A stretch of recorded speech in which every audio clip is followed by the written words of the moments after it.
హల్లెలూయా. Good morning.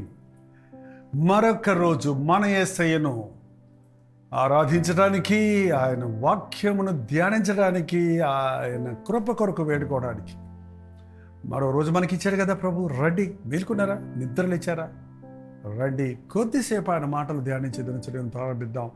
అప్పుడు ఎంతో ఆశీర్వాదం ఉంటుంది, అంటే నెమ్మదిగా ఉంటుంది, మనకు తృప్తి ఉంటుంది, చేసే పనుల్లో దీవెన ఉంటుంది. దేవుని సహాయంతో ఏం చేసినా అది పరిపూర్ణమవుతుంది. ప్రార్థన. పరిశుద్ధుడా, నీకు వందనములయ్యా. నీ చేతికి అప్పగించిన దాన్ని నీవు ఆశీర్వదిస్తావు. మా బ్రతుకును, మా ముందున్న ఈ రోజును నీవు ఆశీర్వదించి మాకు అనుగ్రహించమని క్రీస్తునామములో అడుగుచున్నాము తండ్రి. ఆమేన్. పడుకున్నారా? పడుకున్నామండి. నిద్రపోయారా? చెప్పండి.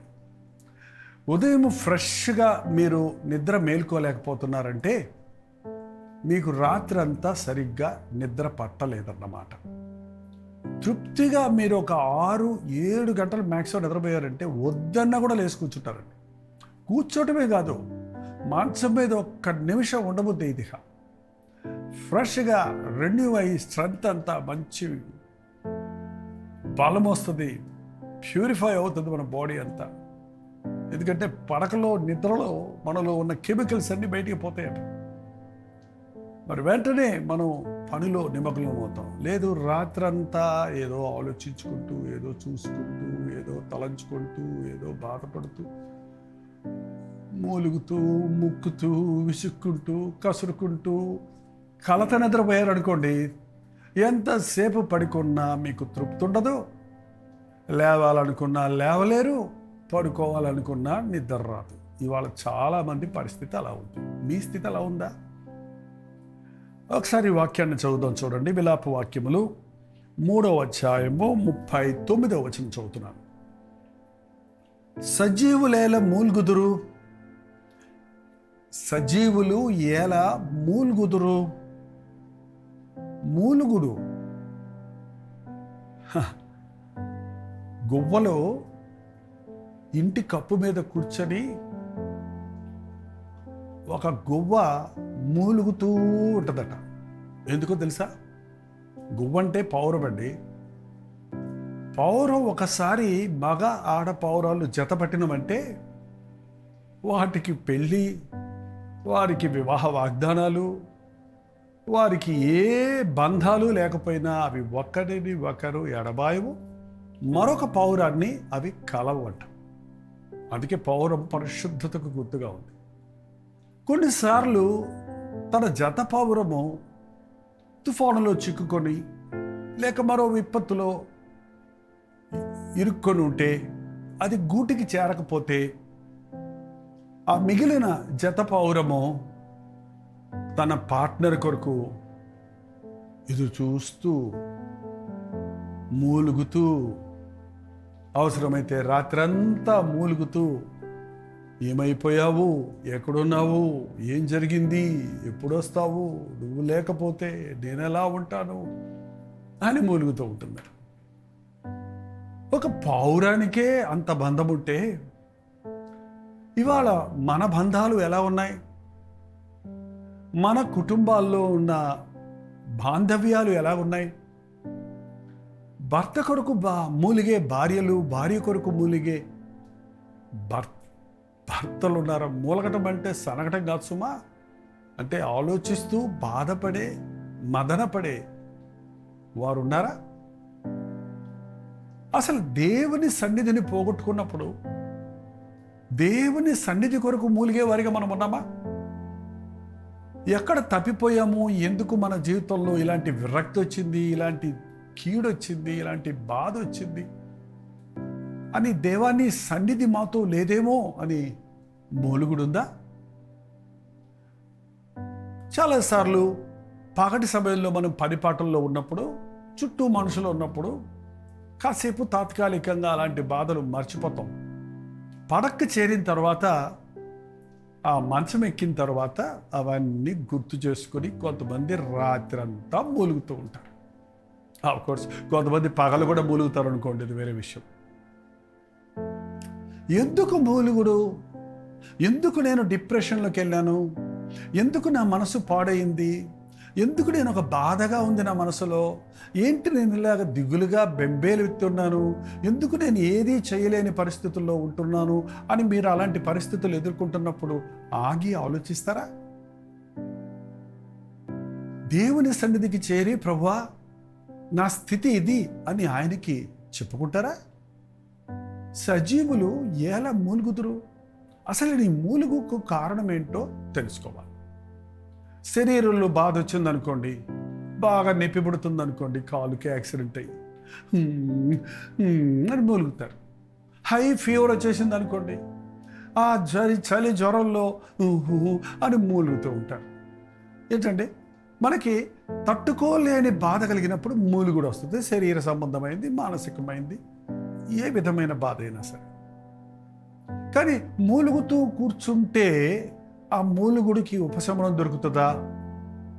చలేస్తుందని మూలిగే వాడికి మనం రగ్గు తీసుకెళ్ళి కప్పుతాం, వెచ్చదనాన్ని కలిగేటట్టుగా చేస్తాం, అప్పుడు అతనికి ఊరట కలుగుద్ది. అంతేగాని ఆ చలిలోనే కూర్చొని రాత్రంతా మూలుగుతూ ఉండి ఎవడూ పట్టించుకోకపోతే అతను మూలుగుడికి విరుగుడుందా? అలాగే మన మూలుగుకి కారణం ఏంటి అనేది మనం ఎప్పటికప్పుడు బాధపడుతున్నప్పుడు, దుఃఖపడుతున్నప్పుడు ఆగి ఆలోచించుకోవాలి, మోకరించి ప్రార్థించటం నేర్చుకోవాలి. సజీవులేల మూలుగుదురు, నరులు తమ పాప శిక్షను బట్టి ఏల మూలుగుదురు. 99% మన మూలుగులకు మూలం పాపం. పాపం మనల్ని మూలపడేస్తుందండి. పాపం మనల్ని మూలిగేటట్టుగా చేస్తుంది. పాపం వల్ల వచ్చిన రోగాలు, పాపం వల్ల వచ్చిన పాడైపోయినటువంటి మన పవిత్రత, మన హృదయ స్థితి, దేవునితో తెగిపోయిన బంధం మనల్ని మూలుగుల పాలు చేయక తప్పదు.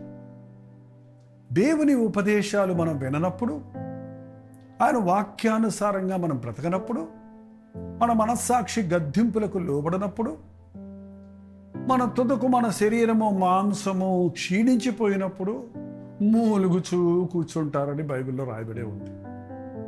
అప్పుడైనా నా మూలుగుకు కారణము నా పాపమే, నా మూలుగుకు కారణం నేనే అని ఒకడు పశ్చాత్తాపడితే విడుదల దొరుకుతుందండి. ఎవరి మీదనో నిందలు మోపుకుంటూ, దేవుణ్ణి దూషిస్తూ, మనుషుల మీద నెపములు మోపుతూ మూలుగుతూ ఉండేవాడు తన జీవితంలో ఏం సాధించగలడు? చివరికి క్షీణించిపోతాడు. సజీవులేల మూలుగుదురు, నరులు తమ పాప శిక్షను బట్టి ఏల మూలుగుదురు. తమ మార్గములను పరిశోధించి తెలుసుకొని, ఏం తప్పు చేశాను నేను, ఏ తప్పుడు మార్గంలోకి వెళ్ళాను, ఏ తప్పుడు నిర్ణయం చేశాను, ఏ విషయంలో నేను తప్పిపోయాను, జారిపోయాను, తప్పైనటువంటి కార్యాలకు చోటిచ్చాను అని పరిశోధించి తెలుసుకొని, what is the cause for my disturbance, నా మూలుగుకు కారణం ఏంటి, నా మనసు పాడవటానికి మూలమేంటి, నా జీవితంలో ఇలాంటి నిరుత్సాహంలో పడిపోవడానికి ఎందుకు, ఎక్కడ స్టార్ట్ అయింది ఇది అని పరిశోధించుకోమంటున్నాను. అందుకే హడావిడిగా మనం బతకడం కాదండి, ఆగి అప్పుడప్పుడు ఆలోచించాలి. ఎక్కడ వాడిని, ఎక్కడున్నాను, ఎలా ఉన్నాను, దేవుడు ఎలా ఉండాలని నన్ను ఆశిస్తున్నాడు అనేది పరిశోధించుకోవడానికే ప్రభువుతో సమయం గడపటం. ప్రభు దగ్గరికి వచ్చినప్పుడు ఆయన ముఖకాంతిలో మన స్థితిని చూసుకోవచ్చు. ఆయన వాక్యపు వెలుగులో మన మనోనేత్రాలు తెరవబడతాయి. మనం ఆయన్ని వేడుకున్నప్పుడు మనకు విడుదల దొరుకుతుంది. సజీవులు ఎలా మూలుగుదురు, నరులు తమ పాపశిక్షను బట్టి ఎలా మూలుగుదురు. మన మార్గములను పరిశోధించి తెలుసుకొని మనము యెహోవా తట్టు తిరుగుదము. తప్పుడు దారిలోనికి వెళ్ళావు కాబట్టే కష్టాల పాలయ్యావు. మన మార్గాలను పరిశోధించి తెలుసుకొని యెహోవా తట్టు తిరుగుదము. రాంగ్ రూట్లో వెళ్ళావు, సడన్గా ట్రాఫిక్ పోలీస్ మిమ్మల్ని స్టాప్ చేశారు. ఏయ్ అన్నారు. ఏంటి ఏమైంది అంటే, ఏమైంది ఏంటి? వన్ వేలో వెళ్తున్నావు చూడు. చూడలేదండి. చూడలేదు. ఫైన్ కట్టు. ఫైన్ కట్టేసి ముందుకెళ్తావా, మళ్ళీ వెనక్కి పంపిస్తాడు. ఏంటండి, కొన్నిసార్లు మనమే వెళ్ళిపోతుంటాం, పెద్ద తెలిసినట్టు రోడ్ వెళ్ళిపోతాం, చివరికి పోతే అది డెడ్ ఎండ్. అక్కడ దారి లేదు ముందుకెళ్ళటానికి, గోడ ఉంటుంది అడ్డం, అంతటితో క్లోజ్డ్ ఆ రోడ్డు. ఏం చేస్తావు? ఎగిరెళ్తావా? అరే రే, తప్పుడు మార్గంలో వచ్చానే, అయ్యయ్యో ప్రభువా, ప్రభు గుర్తొస్తాడు అప్పుడైనా అని మళ్ళీ వెనక్కి తిరిగి మళ్ళీ రైట్ మార్గంలోకి వస్తాం. మన అనవసరమైన ప్రయాసలకు, అనవసరమైన కష్టాలకు, అనవసరమైన చిక్కులకు మూల కారణం మన మార్గం తప్పాం, దారి తప్పాం, ఇందులోనూ ఇరుక్కున్నాం. అది గ్రహించుకొని మళ్ళీ తిరిగితే మన మార్గములను పరిశోధించి తెలుసుకొని మనం యెహోవా తట్టు తిరుగుదుము. ఆకాశమందున్న దేవుని తట్టు మన హృదయములను, మన చేతులను ఎత్తుకొందుము. Hallelujah. There is always remedy. ఎప్పుడు మన ప్రభు సన్నిధిలో విడుదల ఉన్నది మనకి. నీ తప్పు తెలుసుకొని దేవుని దగ్గరికి తిరిగి వస్తే బుద్ధొచ్చిందా, సిగ్గొచ్చిందా, నేను చేర్చుకొని పో అనేవాడు కాదండి. ఆ ప్రోడిగల్ సన్, తప్పిపోయిన కుమారుడు, తన తప్పు తెలుసుకొని బుద్ధి వచ్చినప్పుడు తండ్రింటికి నుంచి వదిలిపెట్టిన మూలానే నేను ఈ తిప్పలు పడుతున్నాను, ఈ పందుల పొట్టుతో నా కడుపు నింపుకోవాలనే స్థితికి దిగజారిపోయాను.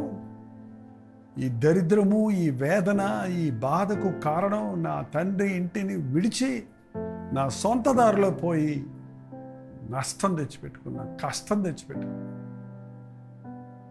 నేను ఉండవలసింది పందులతో కాదు, నా తండ్రితో అని తిరిగి వచ్చాడు తప్పిపోయిన కుమారుడు.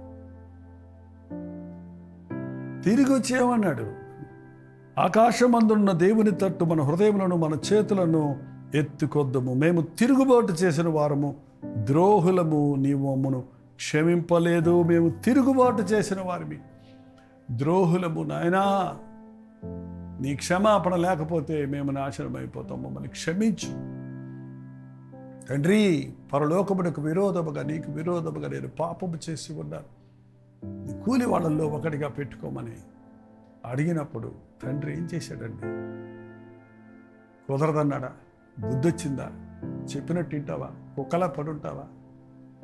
ఇంకెప్పుడు పోనంటావా అని ఏమన్నా రూల్స్ పెట్టాడా? అన్కండిషనల్ లవ్ అండి దేవుని. హద్దు లేని ప్రేమ, షరతులు లేని ప్రేమ ఆయన ప్రేమ.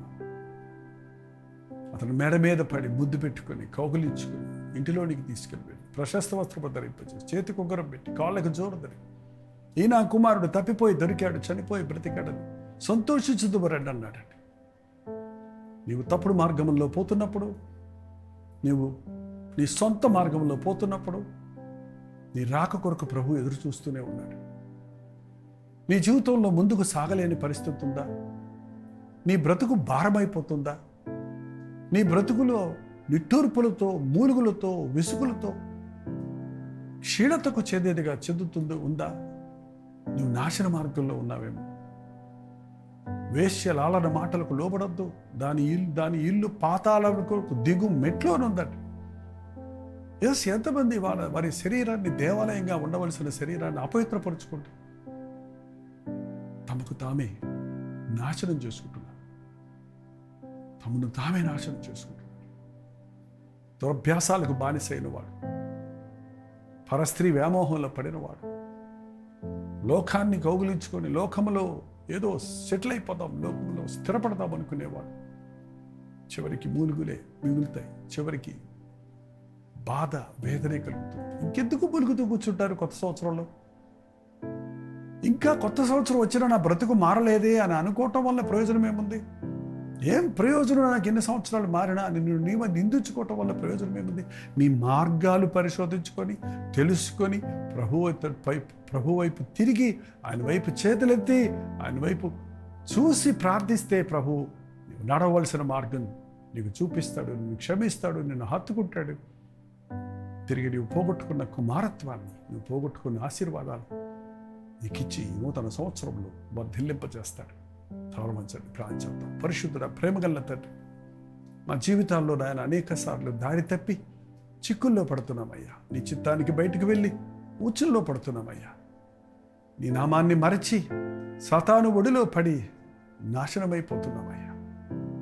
ఇప్పటికే మా జీవితంలో మేము పోగొట్టుకున్న సంతోషము, మేము పోగొట్టుకున్న ఆశీర్వాదము, మేము పోగొట్టుకున్న రక్షణానందమును బట్టి మూలుగుతూ కూర్చునే వారిగా కాక మమ్మల్ని మేము పరిశోధించుకొని, మా మార్గాలు పరిశీలించుకొని నీ వైపు తిరగడానికి, నీ పాద సన్నిధికి పరుగెత్తి పశ్చాత్తాపడి నూతన జీవితాన్ని జీవించుటకు ఈ లైవ్లో ఈ కార్యక్రమాన్ని వీక్షిస్తున్న ప్రతి ఒక్కరికి నీ సహాయం చేయమని క్రీస్తు నామములో అడుగుచున్నాను తండ్రి, ఆమేన్.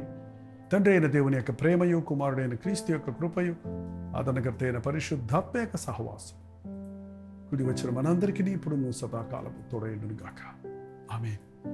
దేవుని స్తోత్రం. 954001954041 అనే నెంబర్కి మీ ప్రార్థన అవసరతలు, ప్రైజ్ రిపోర్ట్స్ ఒక టెక్స్ట్ లేక వాయిస్ మెసేజ్ ద్వారా వాట్సాప్ పంపించండి. మీ పక్షంలో ప్రార్థించడానికి మేము ఎప్పుడు సిద్ధంగా ఉన్నాం. మీరు ప్రార్థించండి, దేవుడి మార్గంలో నడవండి, దేవుని ఆశీర్వాదాలతో వర్ధిల్లండి. ఉచితమైతే మధ్యాహ్నం 3 గంటలకి హెచ్చరిక, అలాగే రాత్రి 9 గంటలకి లైవ్లో జూమ్లో మళ్ళీ కలుసుకుందాం. అంతవరకు దేవుని మహాకృప మీకు తోడైనది కాక.